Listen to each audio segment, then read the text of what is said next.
Hey guys, what's up? Today I'm here to continue some work on my mega shotgun concept. I still think it's a viable idea to make for a sidearm, so I'm going to continue some work on that. One of the big issues I noticed was the inconsistency with firing with this guy, with the 3D printed barrels, I think being a large factor.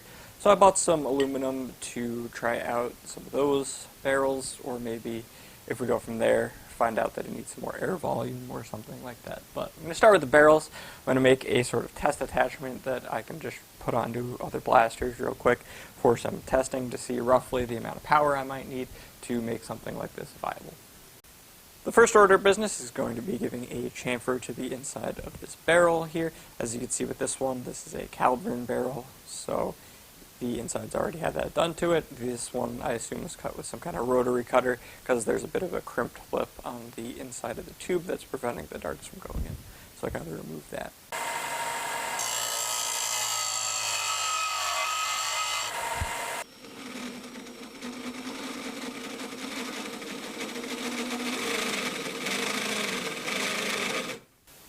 The countersinking bit I used to do this is a little too small.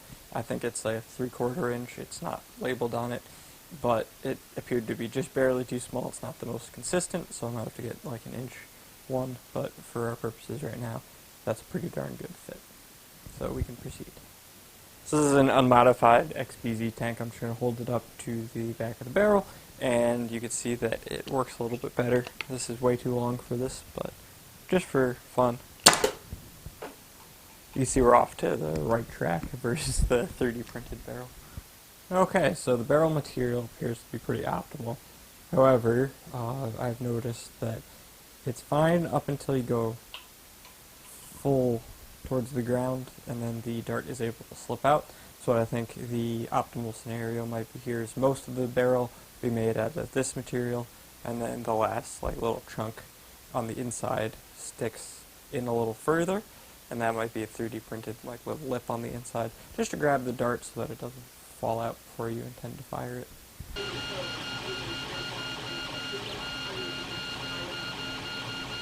Okay, so here's the finished test print where I took the 3 barrels, put a little bit of a ring at the bottom to tighten it up, so that way the darts won't fall out if you tip it. Fortunately, we got a little bit of warping, as you can see. That's not really a big deal since, like I mentioned, this is a test print. Just put a bit at the bottom so I can put on a piece of 1/2 inch PVC, attach it to a couple of the existing blasters I have to gauge for how much power I might need to shoot these darts how I want to. And then I cut down one of my metal barrels just to test it out, so you can see that it fits in really well. It's about a 3-inch section, and then the last little bit, like I mentioned, is 3D printed at the back, and that just catches the dart a little tighter. So I gotta cut down the other 2 barrels now, and then I can proceed with testing. So I'm just gonna mark that with a Sharpie, and then I can go in and I'm just gonna score it with an X-Acto knife so it'll contrast against the Sharpie, and I'll have a bit more of an exact area I need to cut. So as you can see there's a pretty distinct line when you catch the reflection, because now you have the blue as a sort of background. So I'm going to cut that down, and then we can glue all the barrels in once they're cut.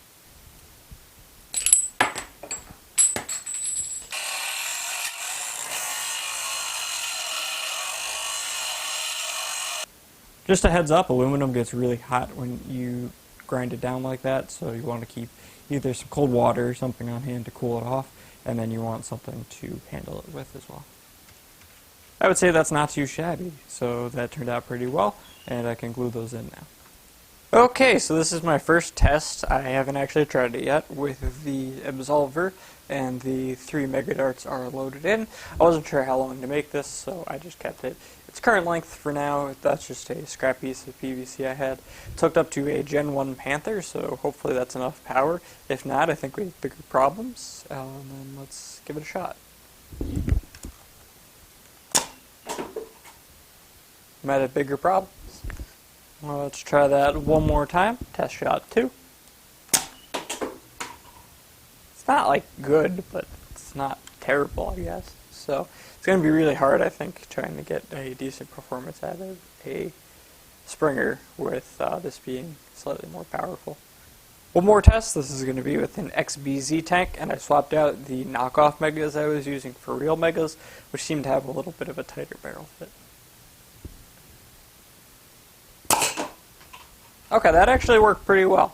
So let me try that again with the other blaster, and just see if maybe the real megas were the key to success there.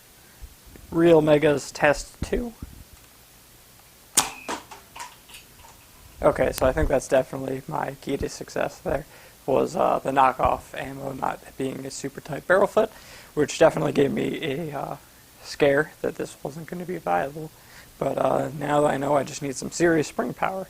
So the pistol option might not work out as well as I thought. Maybe I could tweak the shell to be a bit more optimal, but I might need something a little larger, but definitely still a viable blaster option, I suppose.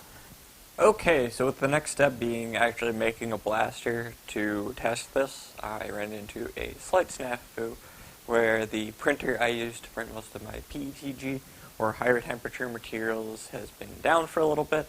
So I think the issue was related to the board, but I have it broken apart now to try to diagnose if it's just a loose wire or if it actually needs like a full board replacement. So that's the board in question. I think the issue was that this little heatsink was popped off and stuck somewhere else on the board, so whether that was causing a short or if it's just that chip overheating and then the printer turning off the heated bed because of it. But the issue I was having was during the print the heated bed would just turn off and then my part would become dislodged usually and I'd end up with a pile of spaghetti, so hopefully that fixes it. But I'm going to do some test prints before we get into that. I like using this printer for the higher temperature materials because it has an all-metal hot end and it usually prints them pretty darn well. So I have one for my Ender 3 Pro. Excuse me, I keep mixing it up with my CR10. But the Ender 3 Pro, I have a upgrade kit for that one as well. I've just been lazy and not installing it. But while this one's out of commission, I'm also putting on a new cooling fan with the radial style blower and a circular 360 shroud for that. So we'll try it out. That will only really affect temperature or plastics like PLA where you want to cool it really fast, but we can give it a shot and do some test printing. So while that printer is out of commission, I can't really print the catch mechanism that I need to build the whole new blaster for testing this. So I wanted to go with something with roughly equivalent, homemade plunger volume. So I was originally going to use my surgical tubing crossbow. However, over time, especially because this is an older style homemade, it has a clothespin style catch, and the ramp that was used for that older style catch generally wears down over time. So there's a hard to tell. But coming a little closer, there's definitely a little deterioration there and sort of catching up. So that's not going to cut it for this, plus the seal, I guess, was not doing too well. So that's an older style catch, so it's not really used too much anymore. Not that people really make too many homemades anymore, but that's sort of the reason why this clothespin trigger style one fell out of style. Luckily, though, I still have this homemade bow, which I also did a video on, but that should work plenty fine. The air volume is pretty comparable to a lot of other homemades, so it should perform okay for the mega test, just to make sure that we do have enough power and air volume to launch those 3 darts. So I'll set this guy up and then we'll get started. Also, just as a side note, I was thinking about rebuilding the crossbow homemade as a sort of newer style one with some updates, so if you're interested in that, let me know in the comment section down below. Okay, so this is the test of the bow with the triple mega absolver, so hopefully this works.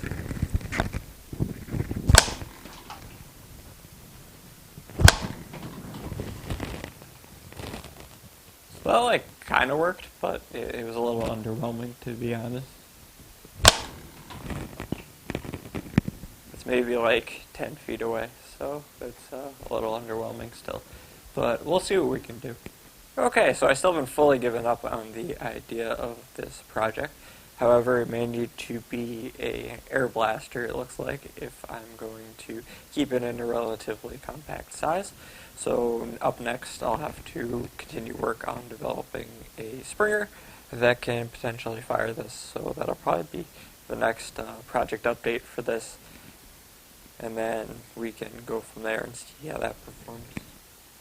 So a little underwhelming performance, like I'd mentioned probably a few times over the course of this video, but hopefully we'll get there. Anyway, guys, as always, thank you for watching. I hope you enjoyed, and I'll see you in another video.